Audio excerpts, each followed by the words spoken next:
Najwa Jim puja als escenaris 10 anys després del seu primer disc. Ara una reedició del Nou Blood amb 2 temes inèdits aporten Najwa Nimri i Carlos Jean a viatjar per tot Espanya amb un treball rocker i amb moltes hores de carretera. Els dos es confessen amb mans dels cotxes, la Fórmula 1 i la velocitat en general, encara que hi ha anècdotes que millor contar-les amb la boca menuda. Hicimos un disco así para eso, ¿no? Para tocar en directo y para hacer ahí un poco de gilipollas. De ruido que no habíamos hecho. Lo que pasa es que de repente nos está apeteciendo hacer baile otra vez. Ir solos y meter tralla, así, cera, a lo loco.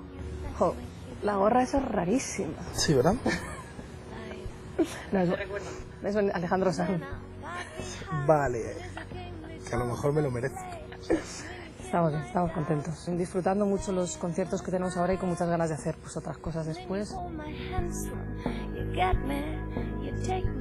Básicamente tenemos un aguante dentro de del estudio que yo creo que es sobrenatural. Este y yo, hasta que no nos saltan los ojos en sangre, no los tenemos, o sea, podemos estar 16 horas delante de la computadora.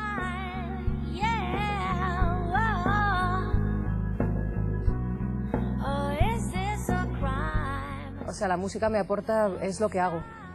Eso es lo que hago todos los días de la semana.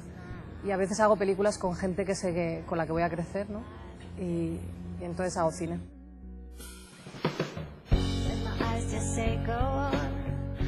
Yo estoy metiéndole durísimo, pero no puedo hablar mucho de ello porque todavía tengo la L. Pues te van a quitar la L y todo lo que tienes. El carnet. Me he comprado un BMW, un Serie 1 y me encanta conducir. Me apasiona. Antes conducía sin carnet. Me gusta. Pues en las pelis he tenido que conducir siempre y me ha pasado de todo, no sé, burradas. Ahora ya no, sobre todo porque voy con un niño detrás, así que todo es con cinturón y despacito.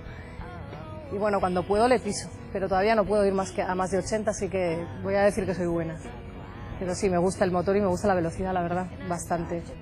A mí también, lo que pasa es que yo creo que se me ha quitado un poco. Al principio tenía mucho más capricho con los coches y se me ha quitado. Me compré también, tengo un BMW y me quedé en ese coche, me enamoré, pero ya se me ha pasado un poco la fiebre de comprar. Ahora me gusta más el deporte del motor, pero no sé qué es lo que tiene la Fórmula 1 para que me haya, no sé, me ha capturado mucho más que las motos y es menos emocionante realmente. Cuando lo ves ahí en primera fila alucinas. No, yo es que no lo he visto nunca en primera fila. Sale fuego de las ruedas, o sea, es que y los trajes son absolutamente alucinantes. Sí, no, pero no, es potencia. Los caballos están en el escenario y la velocidad está en el estudio. Somos muy rápidos. Aunque estemos 16 horas, en 16 horas hemos podido cambiar 17. Los caballos están en el escenario y la velocidad está en el estudio.